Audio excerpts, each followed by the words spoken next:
बच्चों।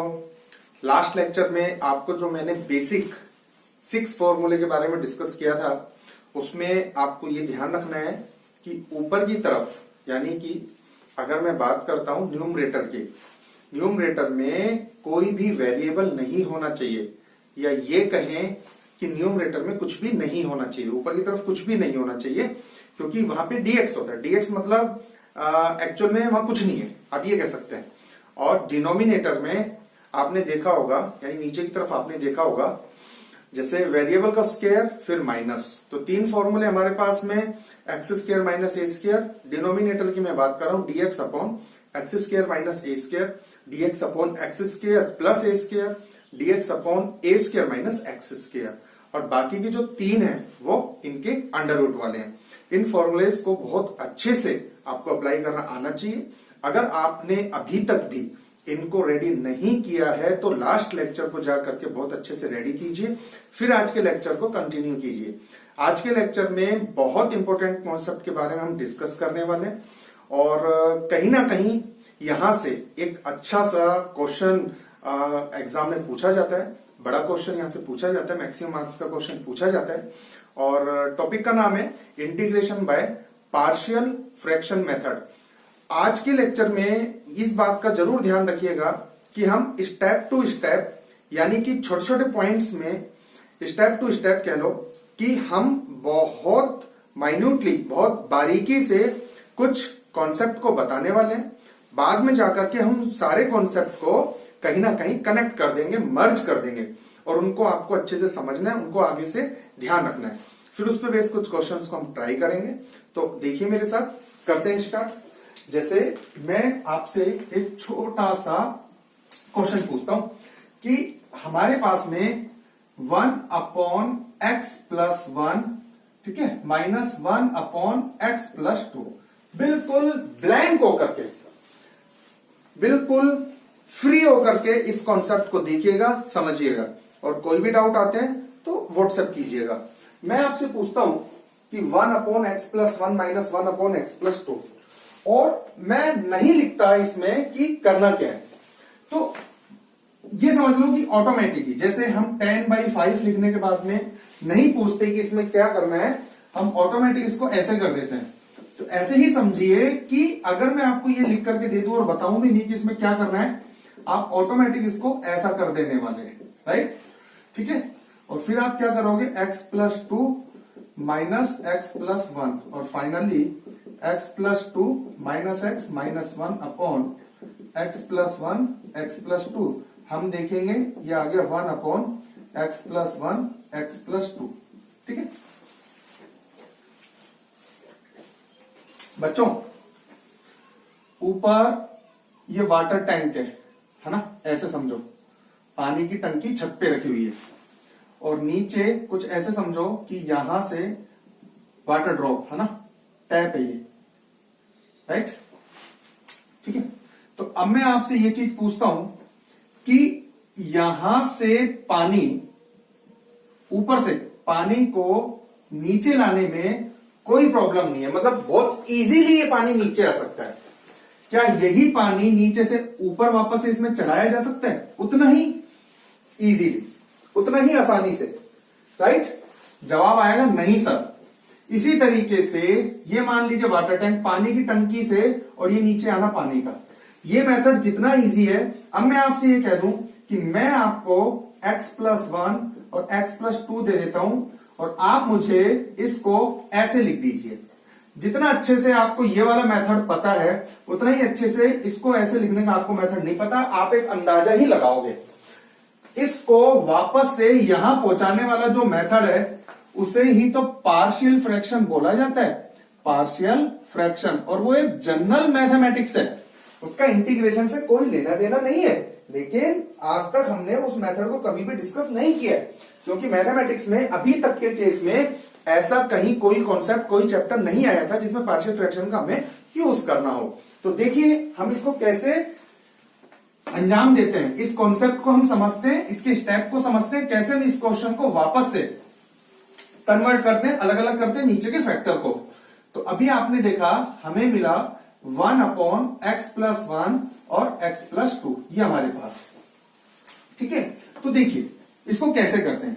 सबसे पहले एक बात मैं आपको बता देता हूं, पार्शियल फ्रैक्शन के मेथड में ये जरूरी है कि नीचे आपको फैक्टर ही मिलेंगे। ये बात ध्यान रखना कि नीचे हमेशा फैक्टर ही मिलेंगे, और ऐसे फैक्टर, फिलहाल ऐसे फैक्टर की मैं बात कर रहा हूं जिसमें x की पावर 1 हो, और उनको बोला जाता है लीनियर, उनको बोला जाता है लीनियर फैक्टर, लीनियर।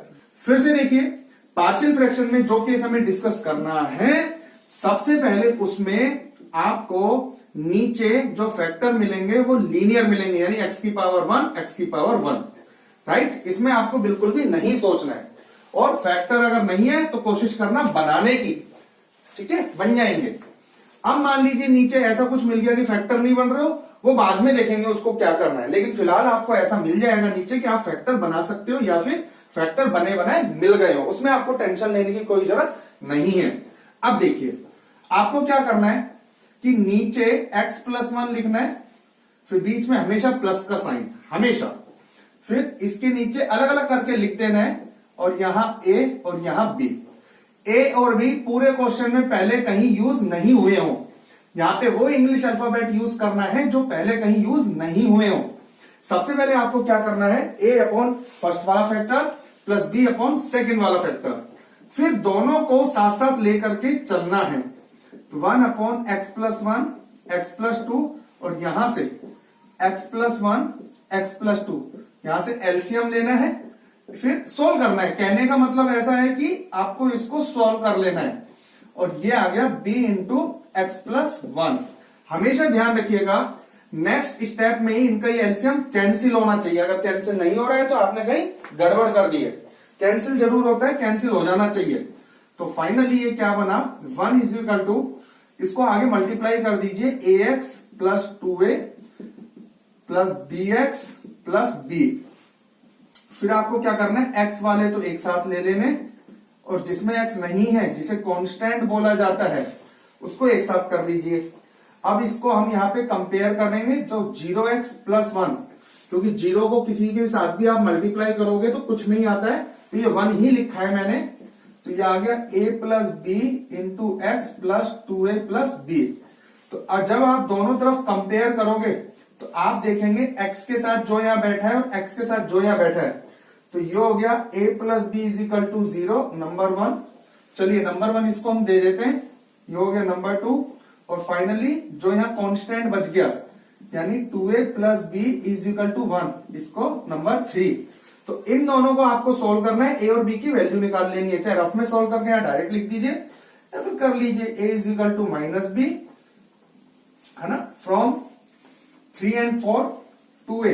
a की जगह आपको क्या लिखना है, माइनस बी, तो ये आ गया minus 2b plus b is equal to 1, तो b is equal to minus 1, ये आ गया राइट 5। तो a कितना आ गया यहां से, b की वैल्यू अगर -1 रखोगे, a की वैल्यू आ गई 1, राइट। तो फ्रॉम 5, 6 एंड फर्स्ट आप देखेंगे 1 upon x plus 1, x plus 2 is equal to, a की वैल्यू पुट कीजिए, a की वैल्यू 1, 1 अपॉन x प्लस 1, और b की वैल्यू पुट कीजिए -1, जो माइनस यहां जाएगा 1 अपॉन x प्लस 2, आ गया ना।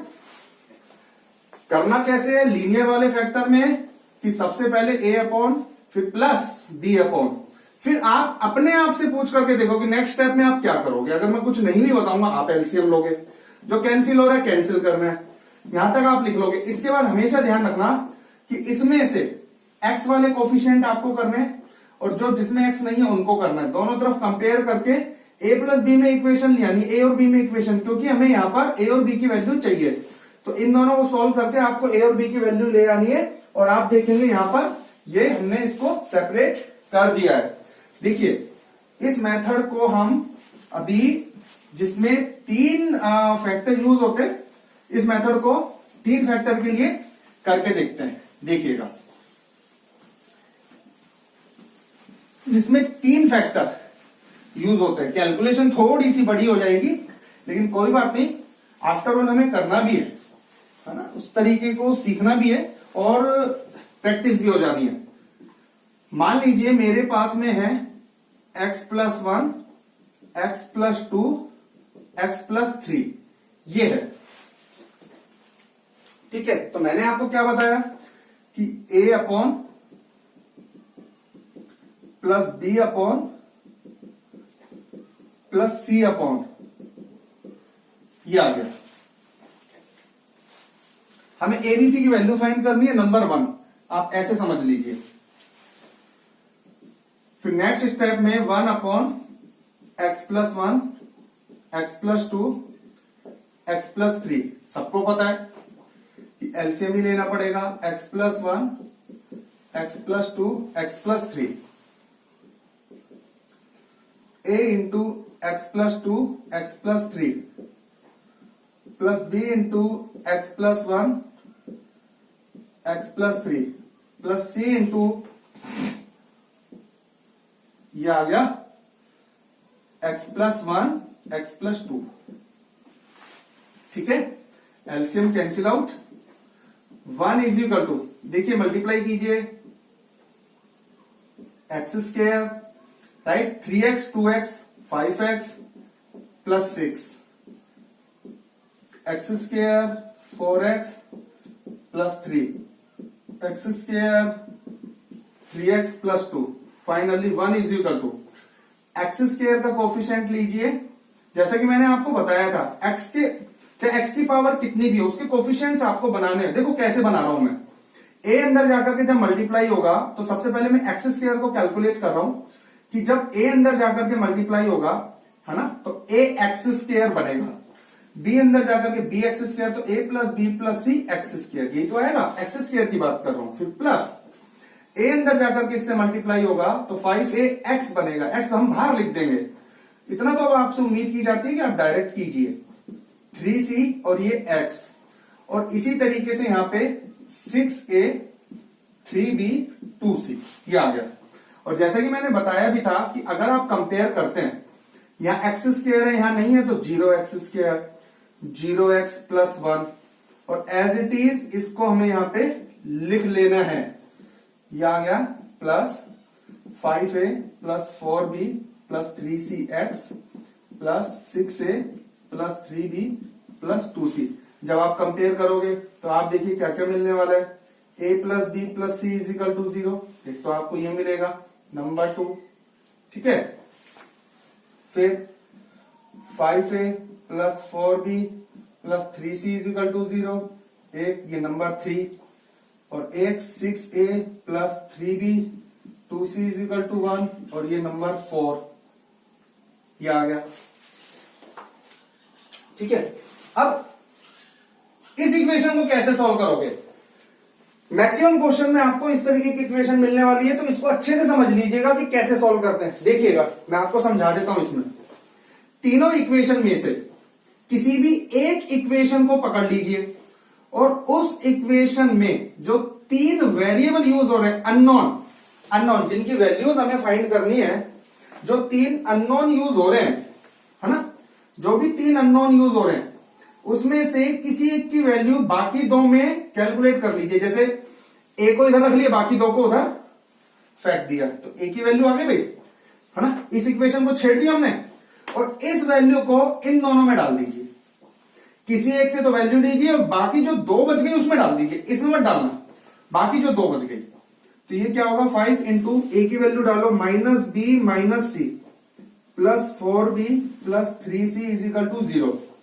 इसी तरीके से 6 इंटू डालिए minus b minus c plus 3b plus 2c, है ना, इज इक्वल टू 0।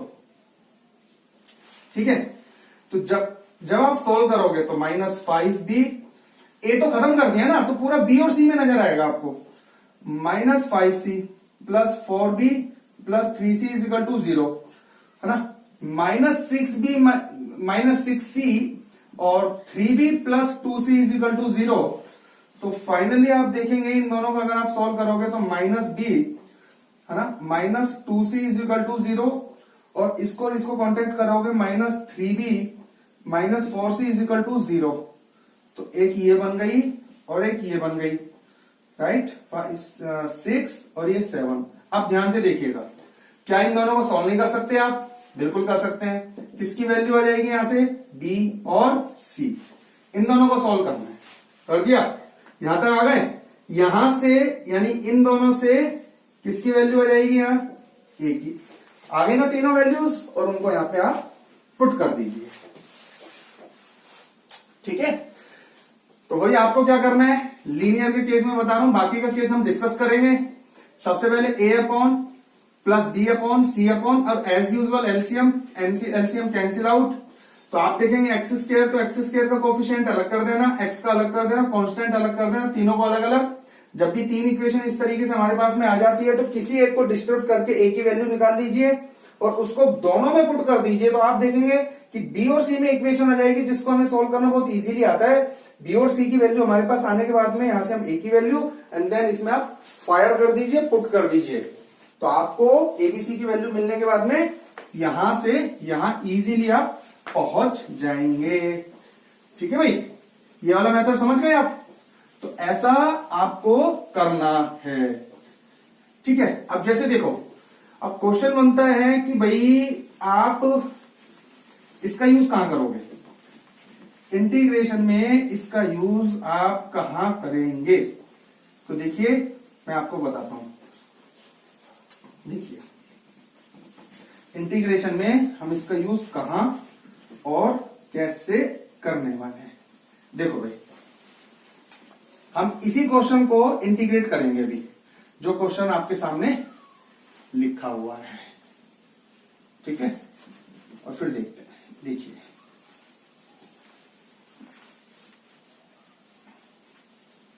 क्वेश्चन आ गया हमारे पास कि इसको सोल्व करना है आपको। 1 upon x plus 1, x plus 2, x plus 3 और dx। मैं आपको एक चीज क्लियर कर देता हूं, नीचे जब तक दो फैक्टर थे तब तक तो हम सोल्व कर सकते थे। जैसे दो फैक्टर अगर होते तो एक मेथड तो ये था कि हम उसको मल्टीप्लाई कर देते, जैसे x square plus 3x plus 2। सिर्फ इन दोनों फैक्टर की मैं बात कर रहा हूं। और अभी जैसे लास्ट एक्सरसाइज में भी ऐसे क्वेश्चंस थे, राइट। और जो हमारे पास जो फॉर्मूला है ना, अभी मैंने आपको बताया 6 formula, dx upon x square plus a square या dx upon x square minus a square, जो भी इस पे अप्लाई होता, dx upon a square minus x square की हेल्प से इसको कर देते। तो एक मेथड तो हमारे पास ये था। लेकिन जब तीन फैक्टर आ जाते हैं हमारे पास में और जैसे क्यूब बन जाता है, तो क्यूब का हमारे पास में कोई फॉर्मूला नहीं है। या ये कहा जा सकता है कि जब भी अपॉन में इस तरीके से तीन तीन फैक्टर आ जाते हैं, तो उसका केवल और केवल एक ही मेथड है, वो है पार्शियल फ्रैक्शन। कि अगर नीचे फैक्टर बने हुए हैं तो बहुत अच्छी बात है, नहीं बने हुए तो देखेंगे किसी क्वेश्चन के अंदर। लेकिन फिलहाल अभी हम स्टार्ट कर रहे हैं इस एक्सरसाइज को, इसके कॉन्सेप्ट को, तो हमें बहुत सारे कॉन्सेप्ट को एक साथ लेकर के नहीं चलना है। तो फिलहाल हम मान करके चलेंगे कि फैक्टर नीचे की तरफ बने हुए हैं डिनोमिनेटर में। इसको न्यूमरेटर बोला जाता है, नीचे वाले को डिनोमिनेटर बोला जाता है। ठीक है, तो हम मान करके चलेंगे कि डिनोमिनेटर फैक्टर बने हुए हैं। तो हमें पता चल गया कि भाई इसमें पार्शियल फ्रैक्शन लगाना पड़ेगा, राइट। अब देखिए, अब इंटीग्रेशन के केस में, पार्शियल फ्रैक्शन में क्वेश्चन सॉल्व करने से पहले हमें यह देखना होगा कि ये फंक्शन रेशनल फंक्शन इसलिए मैं बोल रहा हूं क्योंकि हम लोग जानते हैं रेशनल वर्ड का मतलब क्या होता है। रेशनल वर्ड आया रेशियो, और रेशियो हम जानते हैं, रेशियो इस फॉर्म में होता है, ए अपॉन बी के फॉर्म में होता है। यानी कि सिंपल लैंग्वेज में बात करें तो डबल मंजिल में होता है। तो पार्शियल फ्रैक्शन के केस में पहले ही मैं आपको बता चुका हूं कि पार्शियल फ्रैक्शन के सारे क्वेश्चन डबल मंजिल में होंगे, क्योंकि ऊपर की तरफ नीचे की तरफ। तो जब भी पार्शियल फ्रैक्शन आप अप्लाई करने वाले हो, तो पार्शियल फ्रैक्शन को अप्लाई करने से जस्ट पहले आपको यह देखना है कि ये जो क्वेश्चन हमें मिला है ये इंटीग्रेशन करने लायक है या नहीं। अब आप कहोगे कि सर ये कौन सा कॉन्सेप्ट के बारे में आप बात करने लगे, तो उसके बारे में मैं अलग से आपसे बात करूंगा, डिस्कस करूंगा। लेकिन फिलहाल एक बार यहां पर छोटा सा हिंट दे देता हूं। भाई ऐसे समझ लेना जैसे यहां पर dx यानी x बैठा हुआ है, इस क्वेश्चन के लिए जो वेरिएबल है वो x है। तो हमेशा ध्यान रखना, कभी भी, फिलहाल के लिए आप इतना सा ध्यान रख लो कि कभी भी ऊपर की तरफ बड़ी पावर और नीचे की तरफ छोटी पावर, ये इंटीग्रेशन के लिए बिल्कुल इनवैलिड है। कभी भी इंटीग्रेशन इसका नहीं होगा। जैसे अगर यहां मान लीजिए dx है ना, तो x की पावर ऊपर की तरफ बड़ी बैठी है और नीचे की तरफ छोटी पावर है, ये इनवैलिड है। इसका इंटीग्रेशन कभी नहीं हो सकता। इस एक्सरसाइज की बात नहीं कर रहा हूं, पूरा मैथमेटिक्स की बात कर रहा हूं 12th क्लास के। तो कभी इसका इंटीग्रेशन नहीं होगा, ये इनवैलिड है। सिंपल लैंग्वेज में अगर आपसे बात करें तो अगर दोनों की पावर बराबर है, इक्वल है, तो भी नहीं हो सकता, ये भी इनवैलिड है। ध्यान रखना, क्योंकि है ना। चलो एक छोटी सी बात और अभी मैं बताने वाला हूं आपको, छोटा सा कॉन्सेप्ट, उससे आपको अच्छे से ध्यान भी रहेगा। और अगर ऊपर पावर छोटी और नीचे पावर बड़ी है, ये बिल्कुल वैलिड है। भाई एक बात बताओ, मैं कंपेयर कर रहा हूं यहां से इसका, ठीक है, दो जनों को कंपेयर कर रहा हूं भाई, या तो ये दोनों इक्वल होंगे, या तो ये वाला केस बनेगा, और या इक्वल नहीं होंगे। और जब इक्वल नहीं है तो दोनों में से या तो ये बड़ा होगा या ये बड़ा होगा। अगर ये बड़ा है तो भी केस गलत है, और ये बड़ा है तो केस सही है। तो टोटल 3 केस होंगे, तो 3 में से 2 इनवैलिड होंगे, एक ही वैलिड होगा। तो ऊपर x की पावर है ही नहीं, x है ही नहीं, तो अगर x नहीं है तो मैं ये भी मान सकता हूं x की पावर 0, क्योंकि x की पावर 0 1 होता है। x नहीं है मीन्स x की पावर 0, तो ऊपर x की मैक्सिमम पावर है 0, नीचे x की मैक्सिमम पावर अगर मल्टीप्लाई कर दे तो 3, तो ऊपर छोटा नीचे बड़ा, x की पावर की बात कर रहा हूं। तो ये वैलिड क्वेश्चन है, राइट। तो ये 1, तो इसे हम क्या बोलेंगे, इसे बोलेंगे रेशनल फंक्शन। रेशनल फंक्शन बोला जाता है। क्वेश्चन जब हम प्रॉपर तरीके से करेंगे तब मैं बताऊंगा। तो ये जो रेशनल फंक्शन है ना, ये प्रॉपर है, बिल्कुल प्रॉपर का मतलब बिल्कुल सही, राइट। तो प्रॉपर रेशनल फंक्शन, ठीक है भाई। तो प्रॉपर रेशनल फंक्शन है ये। तो आपको ये चेक कर लेना है एक बार कि ये जो फंक्शन है गिवन इंटीग्रल, मैंने आपको बताया था पहले भी कि बहुत सारे कॉन्सेप्ट का ध्यान रखना पड़ेगा। तो सबसे पहले चेक कर लेना कि जो ये इंटीग्रेशन गिवन है, पार्शियल फ्रैक्शन के केस में आपको ऐसा करना है कि जो ये इंटीग्रेशन गिवन है, ये इंटीग्रेशन प्रॉपर रेशनल फंक्शन है, राइट। और मैंने आपको बताया नीचे 3 फैक्टर अगर है ना, तो पार्शियल फ्रैक्शन से ही सॉल्व होगा। तो अब आपको क्या करना है कि इसको अलग से ले जाना है। पहले तो लिख देना प्रॉपर रेशनल फंक्शन है, फिर इसको अलग से ले जा करके इस पर अप्लाई कर देना पार्शियल फ्रैक्शन। इंटीग्रेशन नहीं कर रहे हैं अपन। थोड़ी देर के लिए मैं अंदर के फंक्शन को ले गया हूं, और a upon x plus 1, b upon x plus 2 और c अपॉन एक्स प्लस 3। देखते जाइए आप, अभी मैं करने क्या वाला हूं। ये दोनों बिल्कुल इक्वल है, ये मैं आपको बता चुका हूं। सोल्व करते करते करते करते आपके पास a की वैल्यू आ जाएगी, ये मैं आपको सिखा चुका हूं, b की वैल्यू आ जाएगी और c की वैल्यू आ जाएगी। जब आप इन वैल्यूज को यहां पुट करोगे तो आप देखेंगे, मान लीजिए लेट ये आ गई 1 2 3, मानने में कोई बुराई नहीं है। तो ये x plus 1, x plus 2, x plus 3 is equal to 1 upon x plus 1 plus 2 upon x plus 2 plus 3 upon x plus 3। ध्यान से देखिएगा, इसका इंटीग्रेशन कैसे होगा हमें पता नहीं चल रहा था। ये चीज और ये चीज एग्जैक्टली सेम है, राइट। तो इसको हटाइए और इसकी जगह इसको लगाइए, तो हमारा इंटीग्रेशन क्या बन गया, हमारा इंटीग्रेशन बन गया 1 upon x plus 1, 2 upon x plus 2, 3 upon x plus 3 और ये dx।